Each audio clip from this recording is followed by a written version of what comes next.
What's up, boss family? It's the lady PP. I'm in the shop and I'm setting up for a job, and my screen didn't come out exactly like I wanted it to do, so I got some time to kill, so I want to talk to you guys. There's a lot of people who are thinking about getting into screen printing, who are interested in screen printing, and it's some stuff that you need to know before you decide to jump into screen printing, right? Especially if you're going to be printing from your home, okay? Do you have the space, right, to even start a screen printing business? You can start with just a small one-color 4-station press. You're not going to be able to get as much production done as you can with a larger press like the one behind me, but yet you can still get started with this type of press and get something going. So the first thing you have to think about is what type of space you have. Do you have enough space for the equipment? We could use this small press over here, put it in a corner, and you could start out with something like this with a flash dryer, and this would be your curing station also, right? So those two pieces, you could use a heat press, but if you don't have to use a heat press, I would suggest a flash dryer. You're also going to need a conveyor dryer if you're really wanting to put out production. Now here's the problem that a lot of people are running into.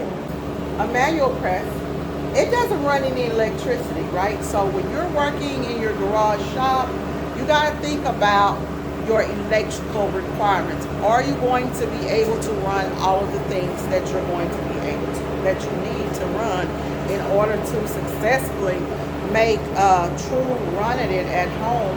And if you own your home, then you're able to do electrical work and do amazing things, right? In this garage, we had to put an AC unit out here.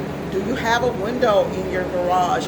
How are you going to get AC? Because the truth about screen printing is, in the winter months, it's cold. The ink is locking up because it's cold. So how are you going to heat your area, right? Now, I have the convenience of a conveyor dryer. So once I come out here and I start working out here during the winter time, right, I can crank up this conveyor dryer, and I got another one over there. I crank up the conveyor dryers and let them heat up the shop. However, that's going to cost me money to heat up the shop, right? So are you going to use space heaters? What are you going to do? So you have to think about these types of things. I have an AC unit that we put here into the shop, and I just thought about going with a split unit, but then I said, well, I'll just go ahead and throw this window unit in. I got the biggest 110 window unit that I could find, y'all, and the reason I went with the 110 is because I don't have 220 power out here in the garage. So you have to think about this type of stuff. And when you start screen printing, you may not be thinking about the electrical requirements, right? Use this is, but it's at least 10,000, 15,000 BTUs, and you need to figure out how much of that space will it cool. Is your garage insulated? My garage is not insulated. We have to go around the doors and put some trimming around the outside so that we can stay cool in here. You may need to kind of switch up your work hours so that you're not working during the times of the day that it's hot, right? So when we talk about electrical requirements, you gotta figure out, do you have any plugs in your garage? I literally have 2 plugs in my garage. So I got this electrical outlet over here that you see. It has tons of stuff plugged into it. So I'm running my garage door opener off of it. I've got a fan up there. And then over here, we run the flash off of it. Now, most flash units are going to require, if we're talking about manual flashes, right? You have 220 flashes. Are you going to be able to use a 220 flash, or are you going to be able to just use a 110 flash unit in your garage shop? I'm using a 110 flash by Little Buddy, right? This flash takes 15 amps. So that means that I got to put this on a 15 amp breaker. 15 amp breakers are normally what you have in your household. However, if I ran this flash unit on a 15 amp breaker, I cannot also put my conveyor dryer on that 15 amp breaker, because things are going to start popping, and you don't want things to start popping in your shop. When we talk about conveyor dryers, y'all, you probably remember the big brown 220 or 240 conveyor dryer that we have. Now, when we moved here, I decided that, hey, I want to make a run with it, working from home and working the garage shop. My big unit is still over at the other shop. However, it was 220, and it has double chambers. It's wide, 36 inches wide for me to push shirts through. Moves really, really fast, gets really hot because it has a lot of chambers. Chambers would be this part here. So it has a lot of chambers. The more chambers you have, right, and the longer your belt, the more shirts you can put through, the more you can produce. Conveyor dryers out there are going to be 220, conveyor 220 on the power. So you have to find something that's going to work for your shop. If you don't have the ability to switch out, to add, electricity to your building, you got to be really careful with that. You can always go and look at your breaker and see if you have more room to add 220 plugs. We actually have room here to add more plugs, so I'll probably end up doing that. With conveyor dryers, conveyor dryer that I'm using right here. This is a 110 conveyor dryer. I'm able to produce about 60 shirts is what it says, but we're actually able to produce 100 shirts an hour going through this conveyor dryer. Let's say if I'm pulling this shirt off and I come over here, you see this? I'm going to have to fold this shirt and put it through here. The wider your belt, the bigger shirts you can put on here. Now, when you get to doing, like, this is probably about 24 inches. I've got I think this one is 24. I've got an 18-inch belt over there, which is even smaller, which makes it really, really hard if you're doing sweatshirts, hoodies, things like that. On your conveyor dryer, you'll have these doors, right? So on this door, I can open it up and this, but you can push this up, or you can bring this down, right? So we always pretty much keep it up so that it fix that after the video, y'all. So we have this where you can change that out. This particular conveyor dryer does not have temperature control, which means that I have to use a heat gun, right, to do a temp check on my shirts, which is fine with me for this one because I use a heat gun all the time anyways. You get a heat gun for about 30 bucks. But if you're looking for a conveyor dryer, you may want to try to find one that will have temperature control, especially if you're just getting started. You can just look over there and see what the temp is. Still, you'll want to go and check the shirts, right? You're not going to constantly be checking it with this. But if you have temperature control, it lets you know what's going on. Heating element dies or something like that, and you're not getting that hot temperature going on. So that's something to think about. This one just has a basic on and off button and a control to control the belt speed. Some conveyor dryers will come with an exhaust, right? If you have an exhaust, you got to decide, are you going to exhaust that out through the ceiling? Are you going to exhaust it through the garage door, through the wall? What are you going to do? Go back and look at some of my older videos in the other shop, and you guys will see the exhaust on the big dryer. Now, I can tell you that you can just cover that exhaust with a lid, right? And when you cover it with a lid, that way the heat just stays in. If you have the exhaust fan on your conveyor and you're not tunneling that stuff out, then you just got a bunch of dust and a bunch of stuff, particles and things, fumes and things like that flying around. Let's go over here to the other side, and here is the other unit that we have that's sitting over here in the corner. This is the one that we use for live screen printing. You guys will see how small that is. This one has temperature control on it. You may notice this is a flash that I converted this dryer. I've got a press down here on the floor, y'all, so trying to make sure that I don't run into that Vastex press. This side here may be a better side, but you can see how this is a lot smaller than that area, right? So you gotta think about stuff like that. Now I have my conveyor dryer and the flash, they're going to be on separate breakers, right? I am able to run my AC unit. I am able to run my AC unit out here at the same time that I have everything else hooked up.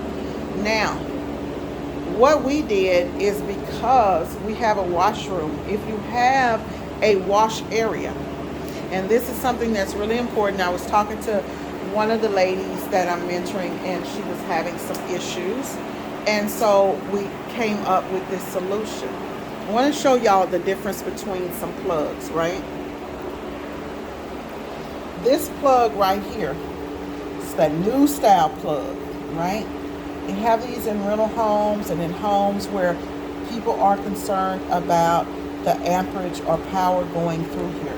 If you have this new type of plug right here, forget it. You're not going to be able to run your flash on it.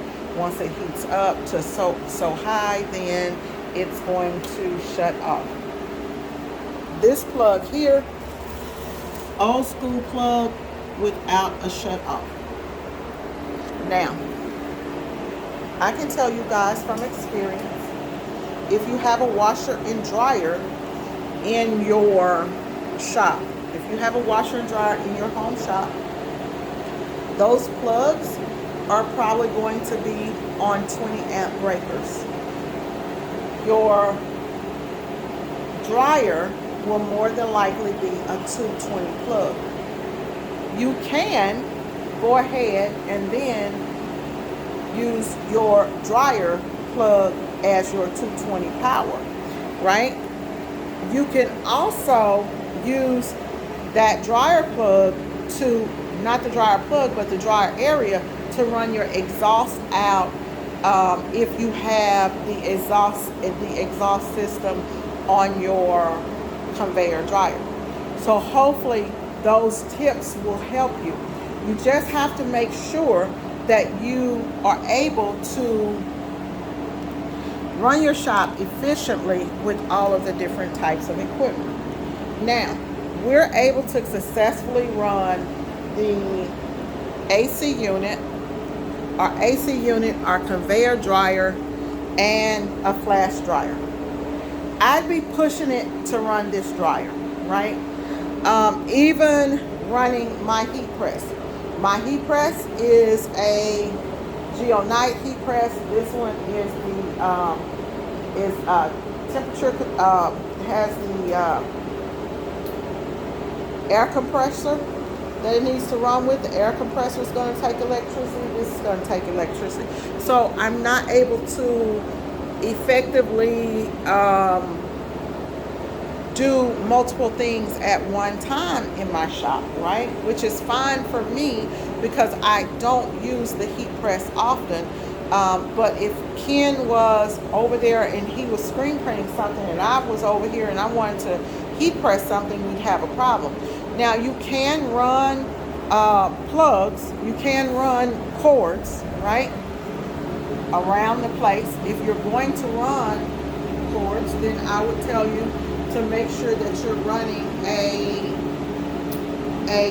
commercial plug or high duty, heavy duty plug Don't want to use like the regular plugs. You want to go to Home Depot or Lowe's or wherever, and you want to talk to them about it, and you want to get a plug, a extension cord that's rated to be able to handle the electricity that your plug is putting out. Same thing goes for with your heat presses.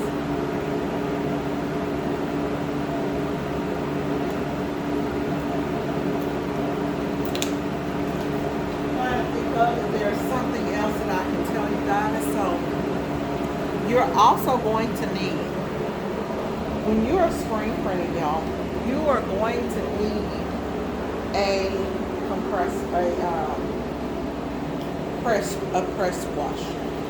pressure washer.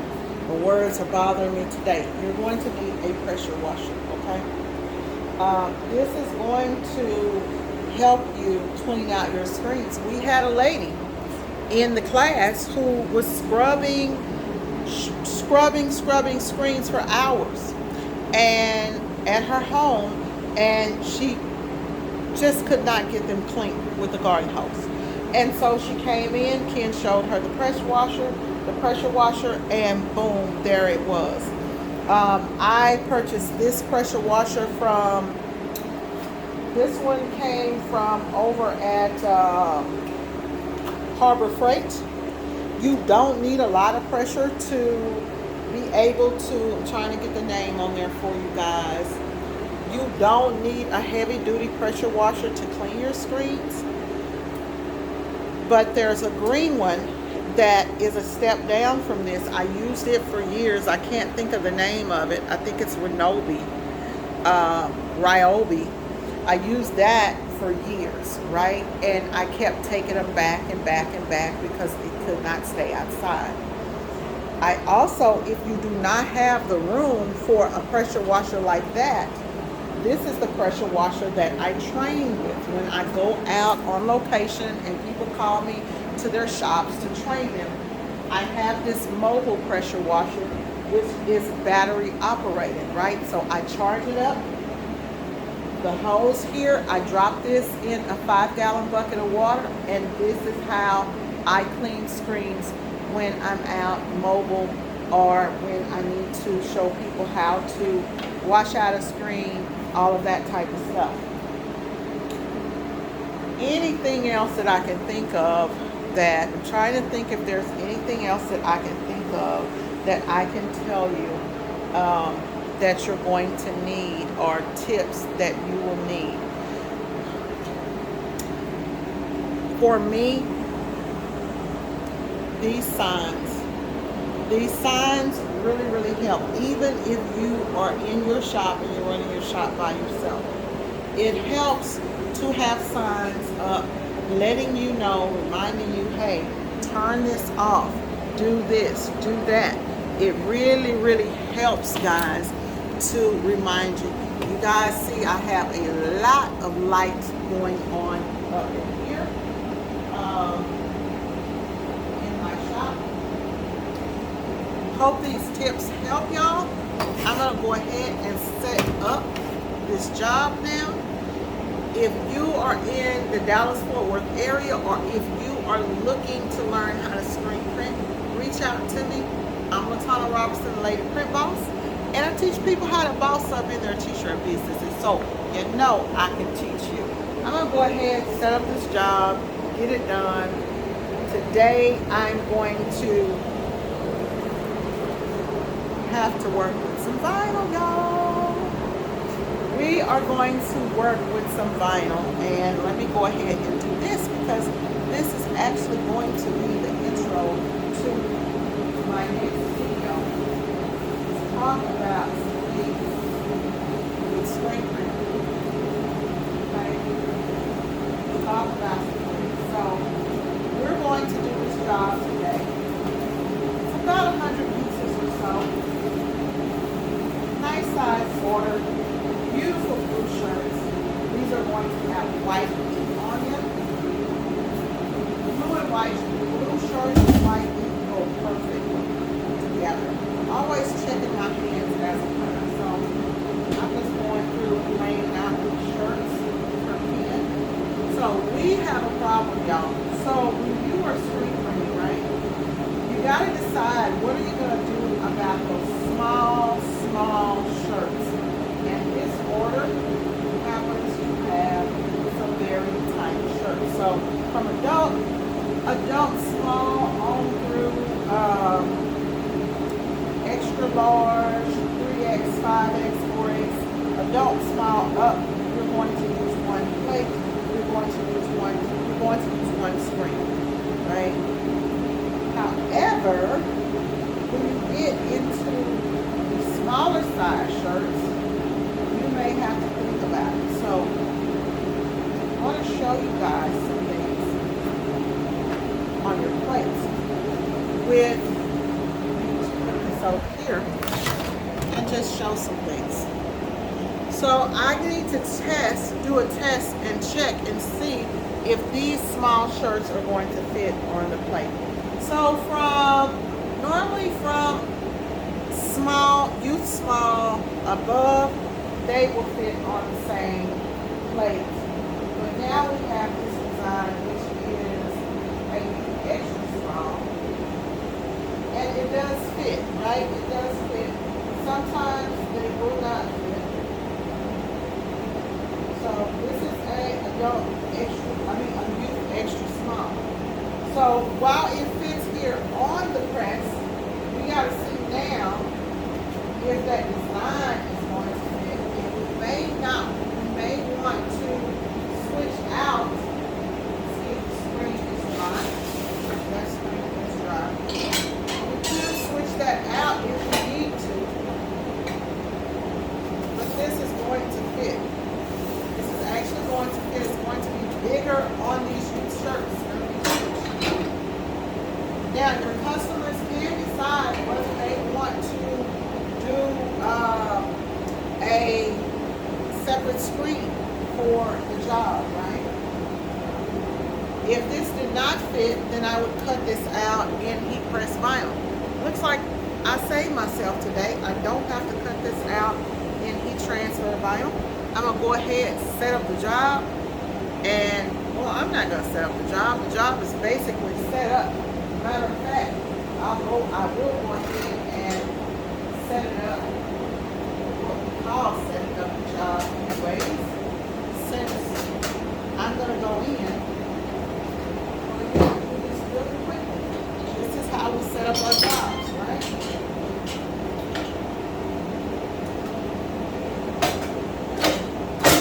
There. Sometimes I can get the screens down properly, sometimes I can't.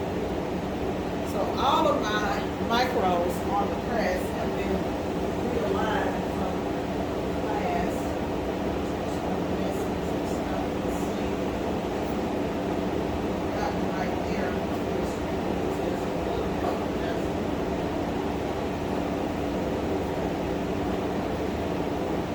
Registration marks on here. And I told the ladies that these, I wouldn't be able to use these screens. These are the screens that they did in the class. All are not 100% perfect, but they're pretty good. Let's tighten this down. All we need to do is take this job up. One color jobs are going to be the easiest jobs to screen print, and these are going to be your bread and butter jobs. That's why I always tell people that are getting into screen printing, just start, right? Everything else will come. Just start. So we could ideally do this with a one color press, right? Start out with a one color press. I did not show you guys one color press, but I think I've shown it in other videos. So I'm not going to go over there and pull it out. But we have the 6-4, which is what we prefer to use. And then we have the 4 color, 1 station press by Vastex. You guys know the Vastex press is most of them can be upgraded. So I've been thinking about adding a second plate to that. I'm putting the second plate, put it on the roller, go. We're not even going to run not going to do a test or anything on this for Ken. He can come out here, and he can do that pretty much himself. Because I got to go, and I got things that I need to do today inside. So I've got to go and check my emails and that type of stuff. And I'm just checking the screen. He'll probably come out. I do see a couple of pinholes. So if you have pinholes in your screen, you have a couple of options you can either take, or if you have roll emotion, you can use that roll emotion to lock those out. Or you can just buy what's called lockout. He is ready to go, y'all. Hopefully I'll come back out and maybe we can get some video of the shirts. I'm going to go ahead and get up off of here. Thanks, and y'all have a good one. We got a call coming in.